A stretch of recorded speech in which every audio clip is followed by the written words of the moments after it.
Today, we are going to make some grass. No, I'm not in Colorado, so it's not going to be that kind of grass. It's our techniques that are so simple and sensible, your moms would practically build themselves.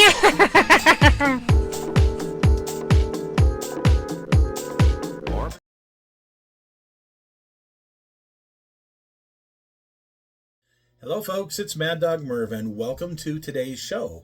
Today we're going to be looking at some more figure bases, but these are pretty simple. In fact, they're very simple, and hopefully you like the results.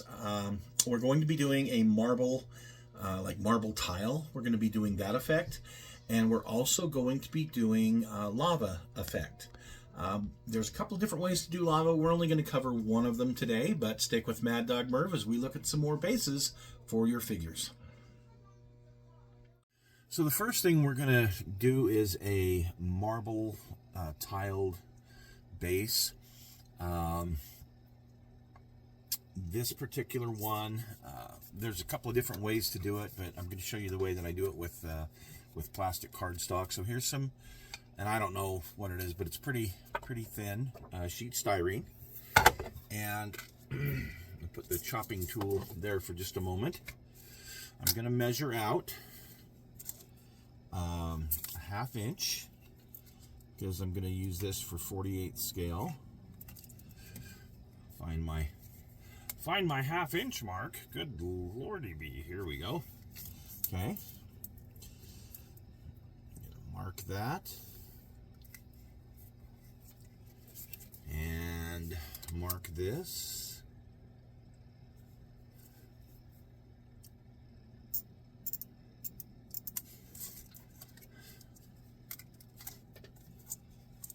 And score it.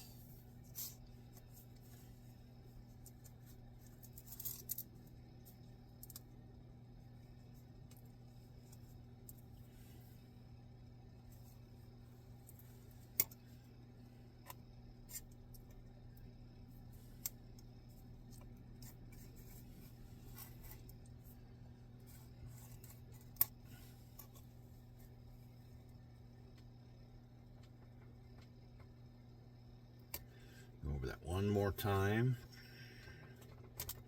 Make sure I get a good crisp edge. Okay. Now I'm going to take my chopper,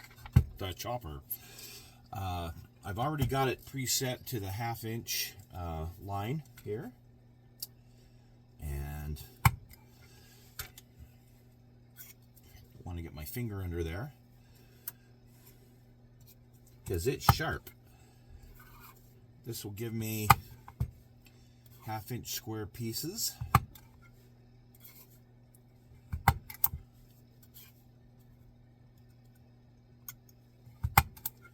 Consistently.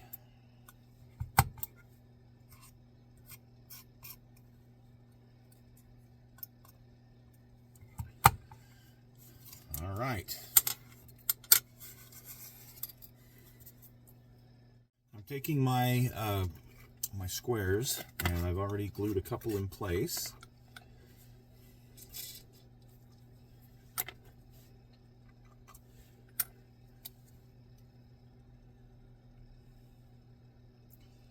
So I want this to look like, say, the interior of a entryway to a like a temple, or some kind of building like that that's got a beautiful marble floor. Okay, I'll probably put some groundwork here, or maybe a wall, but what I want to do first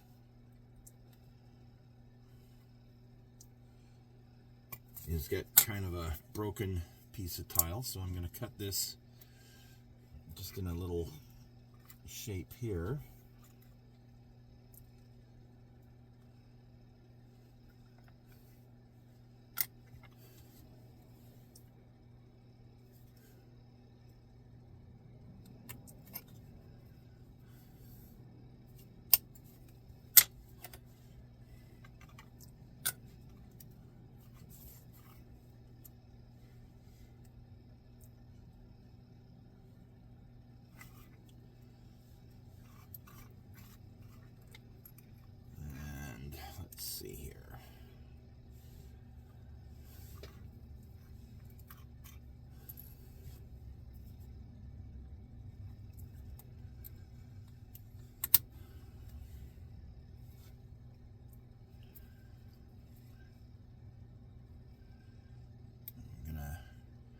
Put some little notches in this, make it a little raggedy looking.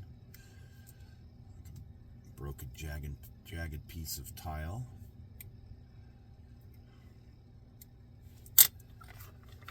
Glue it right here.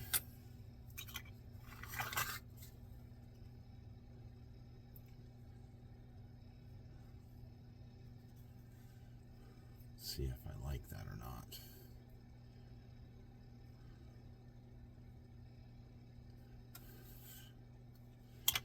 Yeah, that'll work.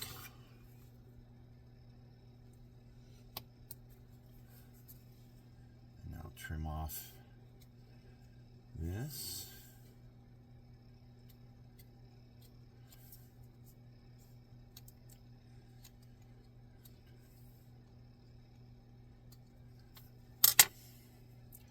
Okay, this I'll probably put like maybe a wall, a piece of a wall, a base of a wall, something like that on there.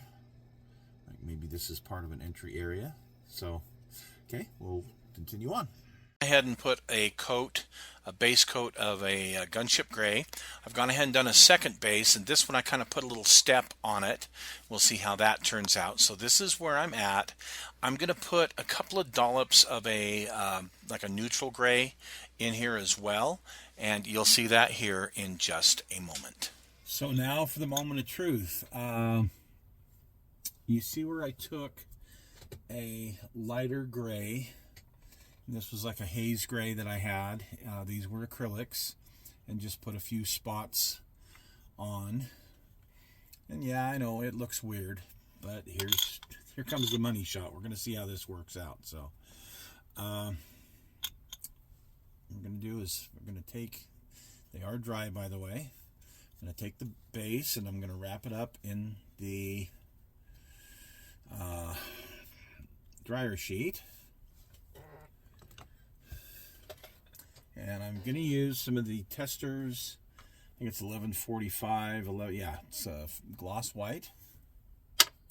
A little bit of lacquer thinner to thin it out just a little bit. Get it to dry quicker. Here we go. Let's see how this goes. We'll see if this technique is a boon or if it's a bust.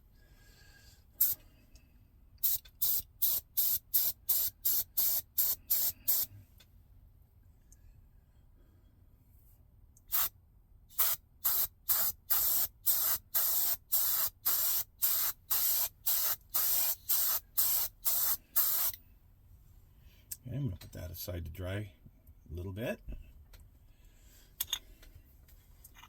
Now we'll try this one.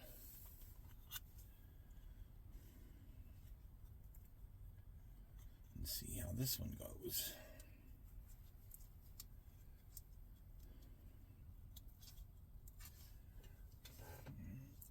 Well, okay.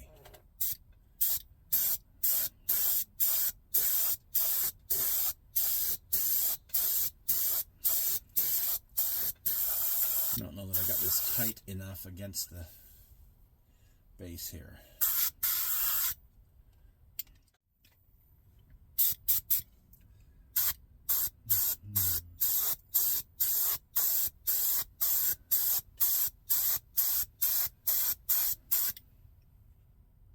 Okay, we'll put that down. We'll give it a couple minutes, and then we'll reveal. Okay. Obviously, because this is an enamel, it's still going to be tacky, but you can see the veins in there. You can see the white, the gray veins. If I didn't want quite as much of the gray to show through, I could put that back on and go over it again. It's important not to spray too much. Spray it too wet. You'll see right here on these, there's a little bit that bled through. And opposite of that, if it's not on there tight, if it's up a little bit, you'll get kind of this blurry look that you can see there at the top. But overall, I'm going to say this is okay for what I'm doing. Let's go in and let's get some other groundwork on this. Okay, so I've taken some tufts of grass and put on here. I made my wall out of some cork and painted it in a kind of a neutralish gray, and then I put some Wraithbone white on the wall to make it look like it had some kind of paint or something, put some cracks in it. So all in all, I like it. I like how it turned out. I went ahead and I did some up with a green base instead of the gray base. And I decided to go ahead and use these for my Terminators. You can see I've got some pretty little purple flowers and some walls I made and a cistern that I made. And here you are. Here's the finished product with, they aren't finished, but they are on the base. So a couple of skulls and some bricks and other things. Now we're going to move on, and I'm going to show you folks one of the techniques, or two of the techniques I use for lava bases. So now for the lava base, and you can see I've got a good picture here from Hawaii to kind of go by. So I'm going to use my Citadel paints for this. My Mephiston Red first. There we go. And I'm just going to give the whole top a quick cover.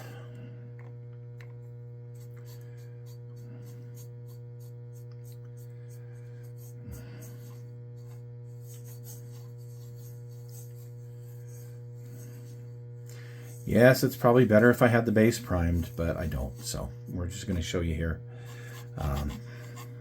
at the moment. So, okay, got the red on there. Now I'm going to move to Troll Slayer Orange and take some of this and dab it into just some different places, mix it around a little bit maybe, get some of the areas covered that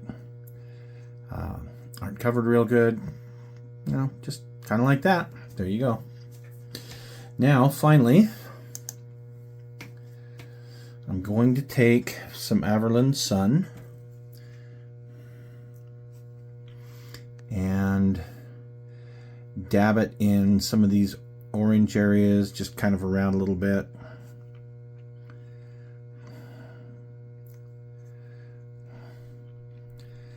I want to kind of get it in the orange if I can, but you'll see later it's not going to make a huge difference. But okay, so there we go. So what I'm going to do here is I'm now going to use some of this Folk Art Crackle Medium, and I go ahead and I put it on the base, just cover it completely. Of course, I've let the other paint dry, but you can see here it's kind of glossy. I mean, you can't see it real good, but it's glossy. This is going to take at least an hour to dry, so I'm going to give it a few hours.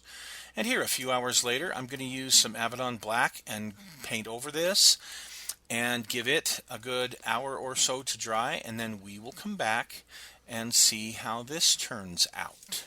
And here, after letting them dry, here is the crackle effect. Now, on the far left, I went ahead and made brush strokes with a broad brush, and you can see how that turned out. It starts to crackle immediately, but as it dries, it'll thoroughly dry, and you'll get all of your crackling. The three top bases I kind of like. The two bottom ones I stippled on there, and the one on the right I do kind of like.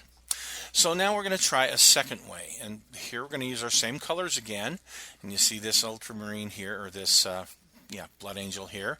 I've gone ahead and I've put some of those colors on the base. This is a technical paint from Citadel called Mordant Earth. And I've heard the thicker you put it on, the better, so I'm putting it on at least a millimeter or so thick. We're going to let that dry for about 8 hours, and here's the result. It got a lot of crackle, and it actually kind of chipped a bit, but I can't see much of what was underneath. So I'm going to take an X-Acto knife, and I'm going to kind of pick some of this stuff out, so now you can start to see the color a little bit. I like it a little bit better, but this still isn't exactly what I was after.